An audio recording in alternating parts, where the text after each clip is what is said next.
Good evening and a hearty welcome to the market analysis video for 24th of June. All right. In this video, we will analyze the global markets. We will also understand the charts and patterns. We will understand the option chain analysis. We will also do open interest analysis. Okay. Via this analysis, we want to predict whether we want to be on the long side of the trade or on the short side of the trade in the tomorrow's trading session, which means for the 24th of June. So without wasting any further time, let's look at the global markets. In that, I'm interested in looking at the stock futures data. So this is the stock futures data from the investing.com. So within stock futures, we are more keenly looking at the US stock futures data. Okay, so US is giving a positive. So if US is positive, then definitely Japan, China, okay, all the Asian markets will be positive. Okay, European inflation is very high. Okay, I think UK inflation came around more than 9 point, I don't know, in the range of 9.5, it is some 40-year high. So the stock markets are struggling because there could be an interest rate hike kind of a fear. But in general, because the US market is good, that is enough for us. It gives a positive view for the tomorrow's trading session. So stock futures at this point in time are bullish. And then next aspect we will look at is the commodities data. Okay, so within the commodities also, we are more interested in looking at the gold and silver. Okay, we will give, I think, 75% importance to the gold and silver. Okay, and after gold and silver, we will also look at the crude oil. Okay, so gold and silver are flat. Okay, but silver has fallen down and gold has risen slightly. But because gold and silver are appearing flat and cancelling it out each other, okay, we will look at the crude oil data. Okay, crude oil has significantly corrected from $120 per barrel to $110 per barrel. They are also expecting that it will fall down because yesterday Joe Biden has made some announcements and promises to increase the supply of crude. Anyways, so crude oil falling down is a positive sentiment for the stock market because they are inversely correlated. Okay, and also some other commodities such as the platinum, lead, and gasoline and zinc, they're all falling down. Okay, if commodities will fall down, it is usually considered as being positive for the stock market. So what I will do here is to mark a positive momentum. The next aspect I will be looking at is the currencies data. Okay, so this data I picked it from the investing.com. So within the currency data, I'm more interested in looking at the USD INR currency pair, number one. I'm also more interested in looking at the dollar index. Okay, so USD INR, what is happening? It is flat only. Okay, nothing too much to be afraid of. But however, Indian rupee has appreciated. Okay, and if Indian rupee has appreciated, then it is positive for the stock market. But somehow, okay, same magnitude both of these are, so they are cancelling out each other. But however, we will give importance to Indian rupee only. If Indian rupee is stable, okay, or if it is appreciating in value, it is good for the stock market. Okay, to these days the times are such that if it does not depreciate, we have to be happy. So that being the case, because the rupee has appreciated, what I will do here is to mark a positive correlation with the stock market. Okay, then coming to the bond yield data, let me pick up the bond yield data for you from the investing.com. Okay, so within the bond yield data also, all right, we will be more interested in looking at the 10-year treasury yields of India and US. Okay, so on the top you can observe that the 10-year treasury yield of India is approximately about 7.4%. Okay, and for US the treasury yield has fallen down. Okay, treasury yields and stock markets are inversely correlated. If the treasury yields will fall down, okay, then the stock market will increase. That is the calculation. And treasury yields across various other European countries have also significantly fallen down. So it is giving some sort of a positive signal for tomorrow's trading session. For US, it is positive. If it is positive for US, then for all the others also, it should be positive. Okay, then the next is the cash segment data. Let me pick up what happened in the cash segment today. Okay, and in cash segment, the foreign institutional investors, they have been a net seller on every day-to-day basis. Okay, 2,300 crores they have sold, and I'm very surprised to see a very less volume. Okay, usually the volume is about 10,000 crores, but I don't know what is the reason. The volume is very less. Okay, but whatever it is, they are at a net sell of 2,300 crore, and domestic institutions they have bought, okay, for 2,400 crore, which means plus 120 crore has flown into the stock market. Okay, if there is a net money inflow into the stock market from the institutional investors, then cash segment is said to be positive. Okay, what are the news flow? News flow is very bad. Inflation fears, okay, interest rate hike fears, and war fears. And recently coronavirus cases have been increasing across India and the United States and Europe also. Recently France have also acknowledged that the COVID is going up, and they might also consider lockdown and all once again. Okay, so all this is pointing out to a negative. So one might ask me that if news flow is so negative, why the stocks are rallying? Okay, this is just a relief bonds or a short covering kind of a rally. Okay, when a lot of short is built into the system, if there is a unwinding of contracts, sometimes there can be a rally that can be triggered. That is the only reason. Otherwise, the general texture of the market is bad because we are doing intraday analysis for tomorrow. Okay, our analysis will be different to the general market texture. Okay, general market texture is always bearish only unless interest rates are reduced and all. It will take a lot of time. Next 2 or 3 years, the market will be bearish only. You only have to look at short rates only usually, except for some special occasions like today.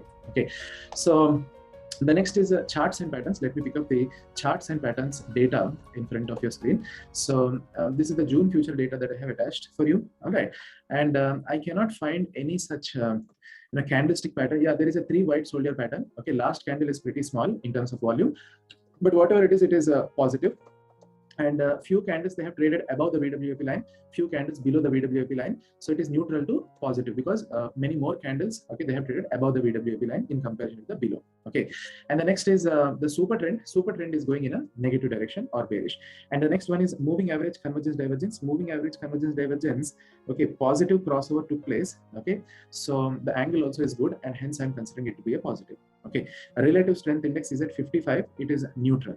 Okay, and followed by that stochastic oscillators are at 44. Okay, it is I think neutral to bearish. Open interest has significantly fallen down. We will analyze in the open interest data. Okay, the data has not come when I was starting the video at around 9:30 p.m. But sure, I will check after 5 minutes. If the open interest data has come, then we will understand why such a huge unwinding took place. Okay, and money flow is standard and stable at around 50. Okay, so money flow in comparison with yesterday, okay, it has slightly fallen down. I must say the money flow has slightly fallen down, which is negative. Okay, so all this being taken into consideration, the Nifty charts and patterns are looking bearish. Okay, then coming to the Bank Nifty, let us see if there is anything special in the Bank Nifty. Okay, more or less both of them will be same. Okay, 3 white soldiers is a positive pattern. Okay, and what is happening, and MACD candles are trading above the MACD is a positive, and super trend is also positive here. Okay, and there is a crossover that took place during the morning of the day is positive. Relative strength index is neutral. Stochastic oscillators are neutral to bearish, and open interest, there is a decline in open interest. We'll analyze why. Okay, money flow has been steady at 54. Okay, but yesterday to today money flow has reduced, okay, which is negative, but overall positive factors are more in comparison with the Nifty. So Bank Nifty is a positive, surprisingly. Both of them are giving different directions. Options in analysis also we will do. Okay, but today because of the option expiry, we'll be looking at the next week's expiry. Okay, so this is the next week's expiry that I have presented in front of you for your understanding. And what I can observe here is 15,550 is at the money. Okay, and 15,550 being at the money, at the money level, so much of support is built, 1 lakh contracts. Okay, and there is 60,000 contracts. Let us go slightly in the money to analyze more.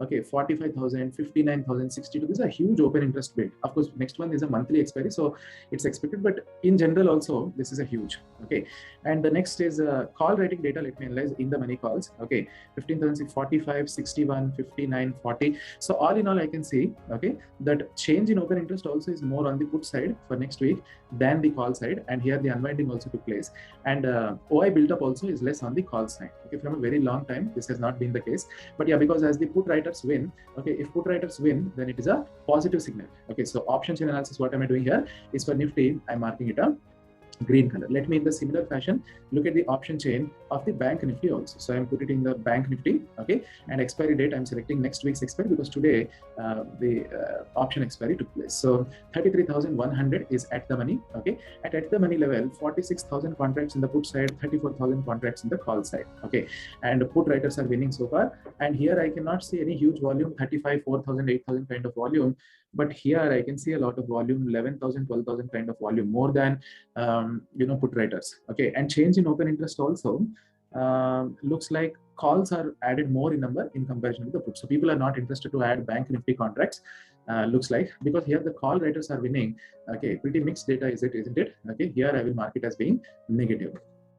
Okay, so open interest analysis. Let me see for the very last time if open interest data has come or not. Okay, so open interest data, because today is expiry, it is expected that the data does not come in time, very late. Okay, the data will usually come. There is no surprise if it does not come until midnight also. So the open interest data, unfortunately, it has not come. Okay, and we are unable to analyze this portion of today's analysis video. Okay, and let's conclude the Nifty and Bank Nifty because the green ones are outweighing the red ones. Okay, so you have to observe the global markets. Okay, if the global markets are positive, please understand what I'm saying. Global markets means US 30, okay, and NASDAQ. Okay, if US 30 and NASDAQ, if they are green in color tomorrow, okay, then what you have to do is you have to go bullish, okay, because if the US markets are green, naturally European markets and other Asian markets will be green, unless there is any negative local news, okay, usually they will be green. So that being the case, if US futures are showing you a green color tomorrow, okay, you can go long in futures. Okay, futures is a long candidate, and if you want to buy options, then purchase call options. Okay, options, what to purchase? Call options. All right, and call options within the Nifty. Let me see where the Nifty closed at today. Okay, today the market has gone up, so Nifty is at 15,556. So 15, okay, 556 is the Nifty level. In the same way, I will also monitor the Bank Nifty data and write it down for you. Okay, exact closing of Bank Nifty also let us check, and Bank Nifty closing is at 33,135. Okay, so 33,135 is for the Bank Nifty. Okay, so now call options. Okay, I always suggest people to go deep in the money, which means if you want to purchase call options for Nifty, 15,200 call can be bought, 15,300 call can be bought, 15,400 call can be bought, oh, I'm so sorry, I should go in the money. So 15,100 call can be bought, 15,200 15,000 call can be bought, okay, and 14,900 call can be bought. Okay, sir, you suggest so much deep in the money, we don't have that much margin. Then you have to reduce the quantity size. You should not never go in the money or at the money or out of the money to make more money. That way your premium can be completely wiped out. Okay, and within the Bank Nifty space, you can consider purchasing 38,900, okay, 38,800, 38,700, 38,600 kind of call options. Okay, sir, what if I don't want to purchase at 9:15? Okay, you told me to purchase at 9:15 after the market opened. Okay, I observed the US futures and I don't want to purchase, I want to observe it for 1 hour. Okay, so that's a very great idea. You can observe it for 1 hour, and within the 1 hour, if market is looking like it is going down, okay, despite the global futures being green without any domestic cues, okay, then it's the right time for you to take whatever positions, because you have to understand that sometimes due to position adjustment and all, sometimes starting in itself there can be a FIA selling or some kind of a profit booking, because of which you will get it at a very good price. Okay, so that is the best possibility for you to go long in case if you are interested. Okay, so the next analysis we will do is for Bitcoin. Okay, if you're liking these videos, I will separate Bitcoin analysis, cryptocurrency separate analysis I will make. Okay, but for now, let us combine and do it. Okay, so cryptocurrency, there is a 3 black row pattern that I can observe here. Okay, 3 black row pattern is a negative pattern. Okay, and candlestick started trading below VWAP line is a negative. It is appearing as if MACD crossover will take place is a negative, although it did not take place. There's a small touching that took place now. So neutral to negative you can consider, and money flow, sorry, RSI is going below 50, it is neutral to slightly negative. Okay, and money flow is already at 40, okay, which is neutral to negative. Okay, so because the charts and patterns are negative, people are maintaining a nervous positions, which with Bitcoin looks like. Okay, so the charts and patterns are negative, and Nasdaq is positive because we already looked at Nasdaq. Okay, so it is not the right moment for trading, because if both are good, then you can take a position within the cryptocurrency, which is Bitcoin. All right, because they're giving opposite directions. Wait until the charts and patterns will improve, and then you can take bullish positions within the Bitcoin. And you also have to note that these are not any buy sell calls that we are giving. We are an education company. We want to pass on investor education, investor awareness. We are trying to teach you how to analyze the stock markets and cryptocurrency markets. We're not giving any buy and sell calls. Right. So thanks a lot for watching today's video. See you all in the